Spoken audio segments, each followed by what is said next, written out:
Hello दोस्तों, आज के वीडियो में हम जानेंगे कारण शरीर और महाकारण शरीर क्या है। कारण शरीर। आत्मा का जब जन्म होता है तब सबसे पहले आत्मा को मन आता है, फिर मन से धीरे धीरे सोचता है तो बुद्धि आती है, बुद्धि से कर्म करता है तो संस्कार बनता है, संस्कारों से कारण शरीर बनता है, कारण शरीर से सूक्ष्म शरीर बनता है और सूक्ष्म शरीर से स्थूल शरीर बनता है। हमारे मन, इच्छाएं, संकल्पों और कर्मों के कारण जो शरीर बनता है वह कारण शरीर है। कर्म बंधन से, पाप कर्म से, भोग करने की इच्छा, नकारात्मक सोचने से हमारे कारण शरीर की शक्तियां क्षीण हो जाती है। मनुष्य के सभी कर्मों का अभिलेख कारण शरीर में है।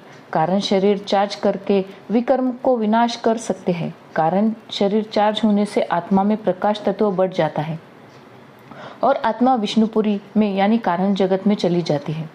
कोई भी रोग मनुष्य के स्थूल शरीर में आने से पहले कारण शरीर में आता है। कारण शरीर आकाश तत्व का है। कारण शरीर गले से निकलकर नाभि तक पतली सिल्वर चेन जैसी लाइट का होता है, जिसके आजू बाजू में हल्की लाइट होती है। फरिश्तों का कारण शरीर होता है। विष्णुपुरी में आत्माओं का कारण शरीर होता है। कारण शरीर सिर्फ आकाश तत्व से बना है। आकाश तत्व वायु और अग्नि तत्व से सूक्ष्म होता है। वायु और अग्नि के अंदर आकाश तत्व है, इसीलिए कारण शरीर के ऊपर सूक्ष्म शरीर बना है। अब आत्मा की इच्छाएं कम हो जाती है और निसंकल्प हो जाती है तो वायु तत्व शांत हो जाता है और आत्मा कारण शरीर को अनुभव कर पाती है। इसके लिए अभ्यास करना पड़ता है। मन जितना विचलित रहेगा और इच्छाएं जितनी ज्यादा होगी, वायु तत्व उतना भारी होगा और उत्तेजित रहेगा और आत्मा का ऑरा तमो प्रधान यानी काले रंग का हो जाएगा।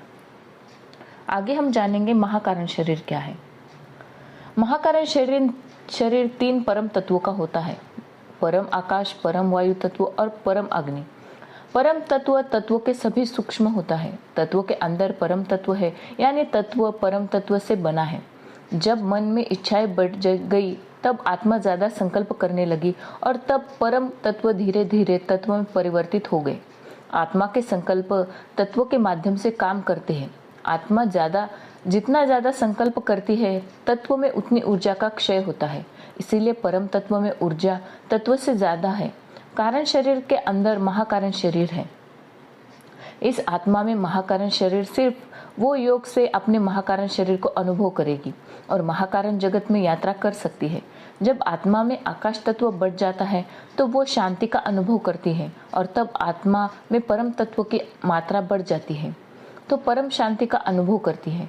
जब आत्मा में सारी कामना वासना का अंत हो जाता है तब वो महाकारण जगत में चली जाती है। विष्णुपुरी में आत्माओं का महाकारण शरीर होता है। महाकारण शरीर परम तत्व का और परम कारण शरीर परम प्रकाश का होता है। परम प्रकाश कारण शरीर एकदम उच्च गुणवत्ता वाली आत्माओं का या बेहद की आत्माओं का होता है। परम कारण शरीर की लाइट का शरीर होता है, यानी बीज रूप स्थिति के पहले की अवस्था है। यानी परम महाकारण शरीर के बाद और कोई शरीर नहीं है, जिसके बाद केवल पूर्ण निराकार आत्मा ही है। परम महाकारण शरीर में भी मन रहता है, लेकिन निराकार पूर्ण आत्मा स्वरूप में मन नहीं रहता। परम महाकारण शरीर सबसे सूक्ष्म है और सबसे ज्यादा ऊर्जावान है।